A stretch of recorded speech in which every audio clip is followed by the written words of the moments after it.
Baik, ya saya random saja ya, saya random sajalah. Jadi bagaimana Pak Prabowo? Kita langsung sebut nama Pak Prabowo aja.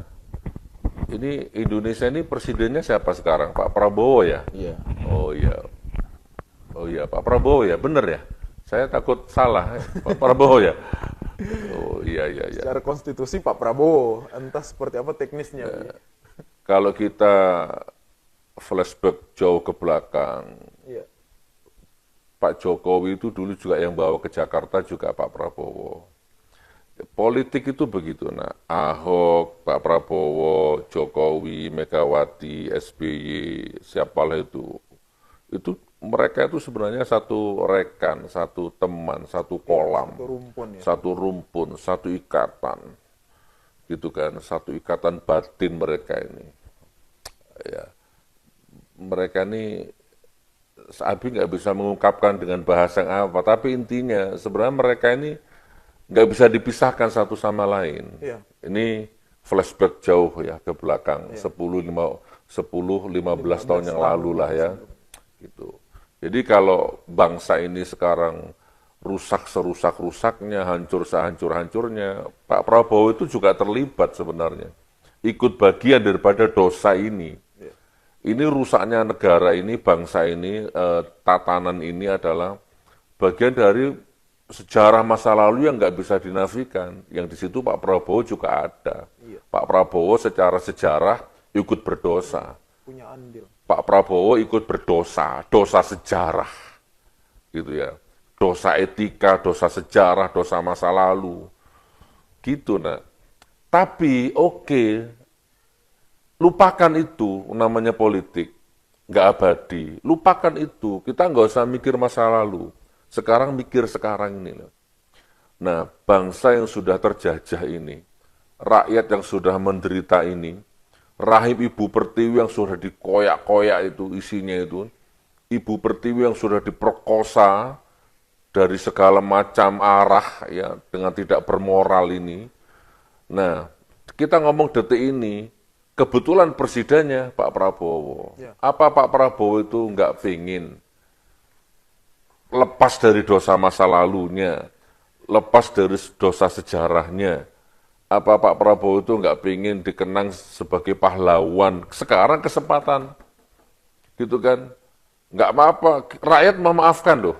Seandainya Pak Prabowo itu, maaf ini ya dalam tanda petik, mungkin seandainya Pak Prabowo itu sama Jokowi itu sebagaikan Romeo dan Juli sekalipun, ya Romeo dan Juliet sekalipun, kita memaafkan asal detik ini Pak Prabowo tegas gitu.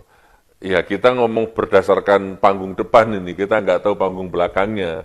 Kita hanya berdasarkan mata lahir saja ini. Nah, sekarang kan presidennya Pak Prabowo. Dulu Pak Prabowo sudah kalah Pilpres sama Jokowi 2 kali kalah. Ya. Bahkan sampai ke MK, kecurangan terjadi di mana-mana. Pak Prabowo menggugat ke MK ya kan, bikin tulisan apa itu namanya Indonesia Paradoks. Nah harusnya kalau Pak Prabowo itu ingin sekarang itu menjadi presiden yang sebenarnya, kan dulu Pak Prabowo kalah 2 kali, ingin jadi presiden gitu loh. Nah sekarang sama Allah benar-benar sudah dijadikan presiden. Ya. Nah gitu maksud saya. Semoga video ini nyampe ke Pak Prabowo. Ini omongan rakyat jelata seperti saya ini, wallahu alam. Intinya ini omongan saya ya. Pak Prabowo demi Allah, nah ini demi Allah versi saya. Kalau versi mereka nggak cocok ya nggak apa-apa. Karena saya ini ngomong berdasarkan iman, keyakinan saya. Jadi saya boleh pakai nama Allah, demi Allah. Kalau Pak Prabowo itu tetap ya menganggap Jokowi itu gurunya, menganggap Jokowi itu teman baiknya, menganggap Jokowi itu segala-galanya, intinya ada bayangan geng Solo ya di dalam pemerintahan yang sekarang itu, demi Allah ya Pak Prabowo akan tenggelam juga nanti akhirnya, tenggelam menjadi sampah sejarah juga akhirnya. Walaupun sebenarnya dari dulu secara sejarah Pak Prabowo juga bagian dari sampah sejarah ini. bagian dari kerusakan yang detik ini terjadi. Tapi kan sekarang beliau punya kesempatan sebenarnya untuk merubah itu. Sekarang di tangannya Pak Prabowo itu ada panglima hukum yang di atas semuanya. Jadi kalau Pak Prabowo mau 1 menit selesaikan masalah ini, walaupun nyawa taruhannya bisa, gitu kalau Pak Prabowo berani mempertaruhkan nyawanya yang sering beliau gembar-gemborkan, saya TNI, saya berperang mempertaruhkan nyawa, misalkan. Kan dulu sering berteriak gitu. Nah coba buktikan sekarang, nggak usah lawan penjajah, lawan oligarki sekarang. Ya kan, lawan oligarki berani nggak? Nah, kalau berani ya ini kesempatannya untuk membersihkan dosa masa lalu. Nah, jadi Pak Prabowo, sekarang Anda presiden, panglima tertinggi dari segala hukum, segala tatanan di negeri ini. 1 menit Anda mau menyelesaikan masalah serumit apapun selesai, walaupun taruhannya nyawa. Entah nyawa, entah seluruh hartanya Pak Prabowo itu tiba-tiba ludes, nggak masalah, rakyat pasti di belakangnya. Ini saya sampai bilang taruhannya nyawa, ya nggak apa-apa. Ya memang begitu ganasnya ini gurita penjajahan ini kan. Jadi saya tahu betapa sulitnya posisinya Pak Prabowo sekarang itu. Dilema, dimakan bapak yang mati, nggak dimakan ibu yang mati gitu kan.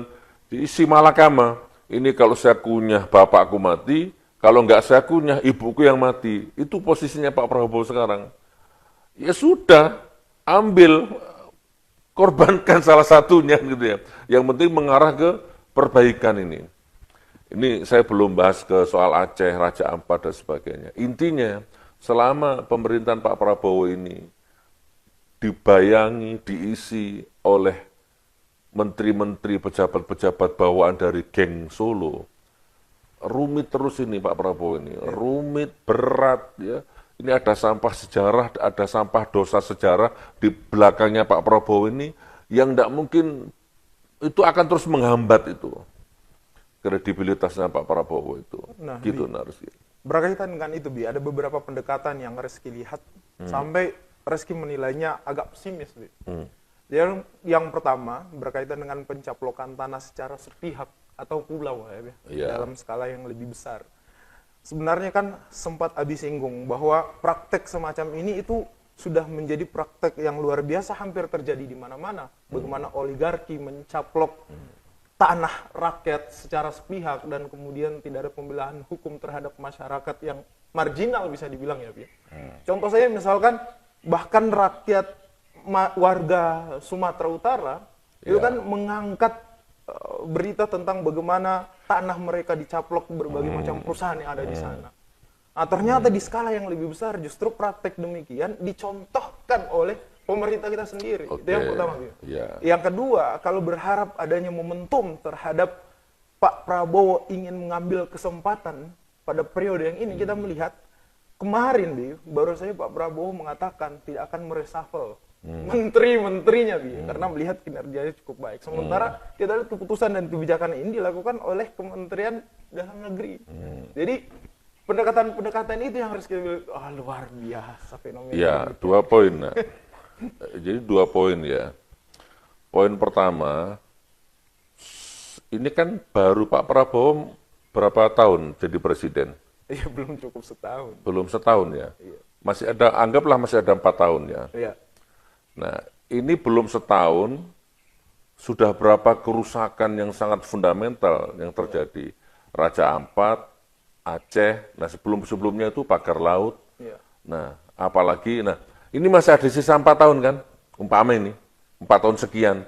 Nah, 4 tahun sekian ini nanti akan terus muncul kerusakan-kerusakan yang baru. Nah. Pagar laut, Raja Ampat, Aceh, nah Papua. Nah, besok ini apa? Besok ini apa? Besok ini apa? Jadi ini hanya menuju kerusakan-kerusakan yang baru lagi. Poinnya itu semua ternyata adalah keputusan di tahun rezim berikut sebelumnya. Kan itu intinya. Kepresnya, impresnya, gitu loh istilahnya. Ya, izinnya, semua itu kelahiran 2017, 2016, 2015 ya. Jadi ini Jadi kan Pak Prabowo ini kan nggak makan nangkanya, tapi mandi getahnya. Wallahualam, nggak makan nangkanya tuh makan nangkanya, aku nggak tahu ini. Ya kan, bisa makan nangkanya, bisa nggak. Tapi intinya ngomong detik inilah. Tadi di depan kita sudah singgung. Oke, Pak Prabowo bagian dari kerusakan ini secara dosa sejarah masa lalu. Iya. Tapi masa sih nggak pengen menyelamatkan bangsa ini? Sekarang kesempatan. Iya. Poin pertama itu ya. Jadi kerusakan yang sekarang detik ini kelihatan di depan mata, itu adalah kerusakan yang ditimbulkan secara keputusan itu rezim sebelumnya, nak. Maksudnya izinnya, misalkan izin tambang, misalkan, gitu loh. Secara administrasi, izin tambang siapa yang mengeluarkan? Ya rezim sebelumnya. Ya kan, pagar laut siapa yang izin yang mengeluarkan? SHG-nya, SHM-nya siapa? Ya rezim sebelumnya. Rezim sebelumnya. Gitu. Ya. Nah sekarang misalkan yang terlibat dari Aceh, di Aceh ini sekarang muncul dua nama, misalkan Tito sama Bobi. Ya ini orang sebelumnya juga. Ini kan orang masa lalu. Makanya Pak Prabowo ini, ya ini hanya keterbatasan mataku saja. Ya. Apa memang Pak Prabowo ini mau tenggelam bersama mereka atau mau tenggelam bersama rakyat ini sebenarnya? Sekarang kesempatannya. Atau mungkin sudah beliau melakukan, cuman kita nggak tahu. Ya. Dengan cara hike politik atau bagaimana saya nggak ngerti. Itu poin pertama. Jadi kerusakan ini disebabkan oleh rezim Jokowi. Kerusakan ini. Raja pagar laut, kita ngomong yang sekarang aja ya. Raja laut, nikel raja, kok raja laut, pagar laut, ini apa namanya, raja ampat, apa sekarang Aceh. Intinya ini diciptakan oleh rezim Jokowi. Udah itu intinya itu. Oke, clear, setuju?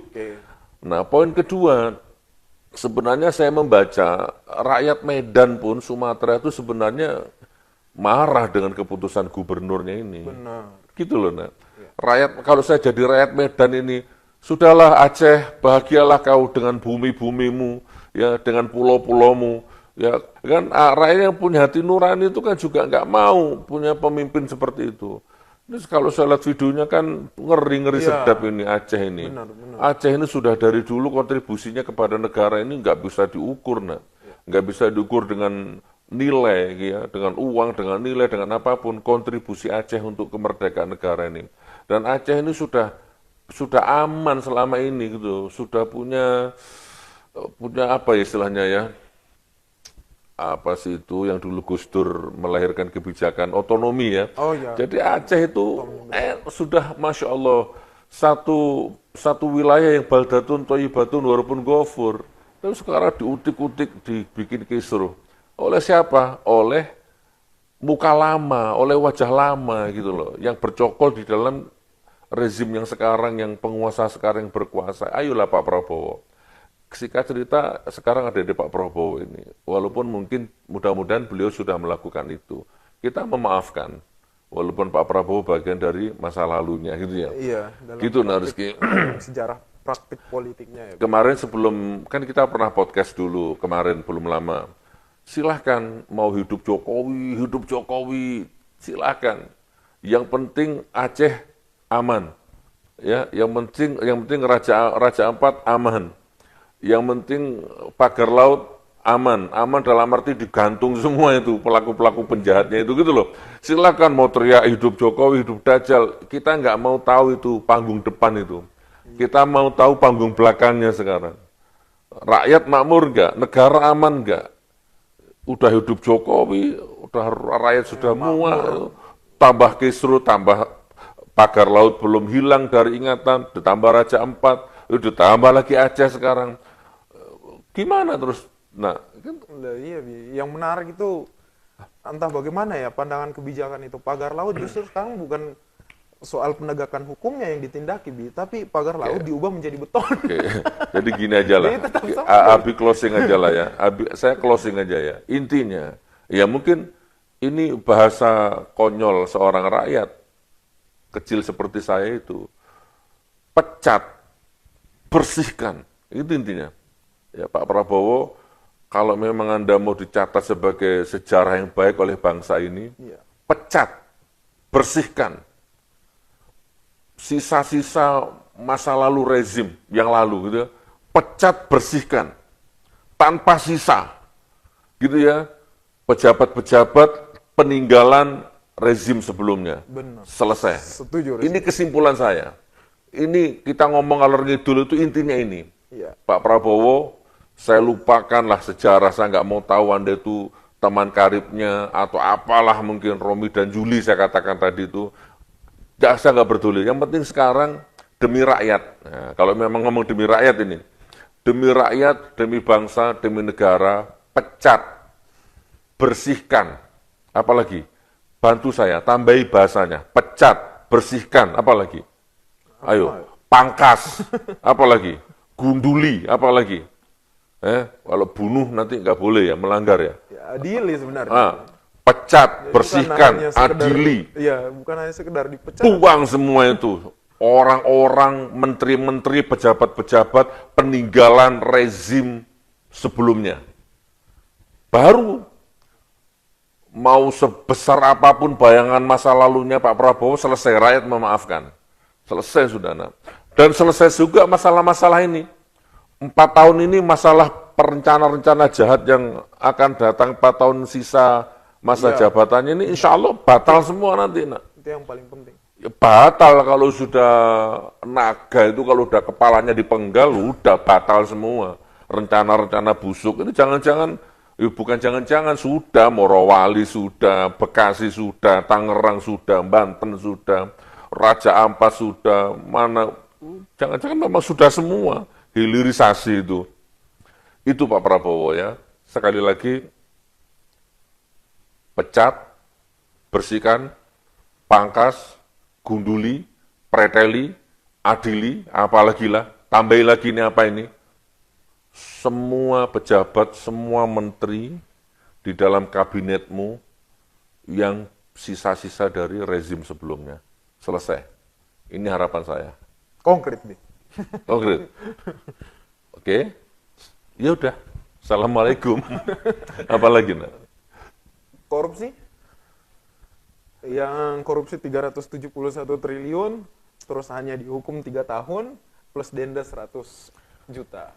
Itu, ya kembali lagi, itulah akibat dari revolusi mental rezim sebelumnya. Iya. Revolusi mental rezim sebelumnya. Terbiasa dengan budaya penegakan hukum Udah terbiasa sebelumnya. dengan budaya sebelumnya. Rezim sebelumnya itu kan sering kita katakan, satu keahliannya yang tidak dimiliki oleh presiden-presiden di seluruh dunia. Apa? Mencabut akal Kalau sehat. sehat. Sampai ke akar-akarnya, dari kepalanya orang-orang sebagian ya, wadah ulama dicabut akal sehatnya, hilang ulamanya, ya kan? Intinya caranya luar biasa, cara mencabut akal tuh. Pertama rekeningnya digendutkan, rekeningnya diisi duit, Masya Allah. ya kan? Iya. Ulama, mahasiswa, dosen, profesor, rektor, akademisi, agamawan, budayawan, pejabat, semua tanpa terkecuali digendutkan rekeningnya, dikenyangkan perutnya, disumpal terus tuh mulutnya itu dengan makanan-makanan haram. Itu cara mencabut akal sehat, itu rezim yang dulu itu. Nah, maka ulama hilang ulamanya, mahasiswa hilang idealisnya, ya akademisi hilang nilai idealisnya. Itulah penjilat semua menjadi budaya akhirnya, menjilat semua. Mulai dari menjilat alas kakinya sampai menjilat pantatnya. Nah itu masih ada sekarang, bercokol orang-orang itu. Ini muncul lagi Sekjen Gibranku, ya kan? Kok dulu nggak ada Sekjen AHY-ku, nggak ada. Sekjen siapa lagi, anak Habibiku, nggak ada. Pengkultusan terhadap orang itu sebetulnya kan Sudah. bahaya itu budaya. Iya nak Allah, coba aku dibayar 1 triliun, bisa nggak bayar aku 1 triliun? 10 triliun, Gus Nur, jadi Sekjen Gibranku mau nggak? 10 triliun, coba. Jangankan 10 triliun, dunia dan isinya loh. Iya. Kalau Allah nggak ridho, nggak sudi. Bukan sok suci. Dan ini bukan teori, nak. Iya. Sudah saya lewati itu, fase-fase itu. Iya. Gitu ya, sudah. Coba saya disogok atau dibayar saya. Bisa nggak bayar saya? Nggak bisa. Tapi, kalau kamu bener, nah gitu ya. Iya. Kalau kamu benar, kamu jujur, memang benar-benar untuk rakyat, untuk bangsa, nggak usah dibayar. Aku nanti akan investasi. Kan gitu, nak. Ini rumus hidupku begini. Gus Nur, dukung saya. Supaya saya sukses jadi presiden, sukses jadi gubernur, sukses jadi wapres, dukung saya. Ini 50.000 triliun. Lah kamu pembohong, kamu pendusta, kamu culas. Untuk apa uang ini? Wah, kalau aku sekaratul maut mati, nggak laku uang ini. Untuk apa? Bawa. Kalau kamu jujur, kamu amanah, nggak usah uang. Aku yang akan keluar duit nanti. Ruang tamuku siap jadi tempat rapat, konsolidasi. Bukan? Terasku siap dibuat rapat tiap malam. Aku siap pasang banner dengan uangku sendiri. Nggak usah bayar kamu. Ayo sama-sama, nyawa tak pertaruhkan. Gitu kan kalau rumusku. Karena memang itu, ya apalagi namanya kalau bukan pengkultusan terhadap seseorang, namanya saja Gibranko gitu.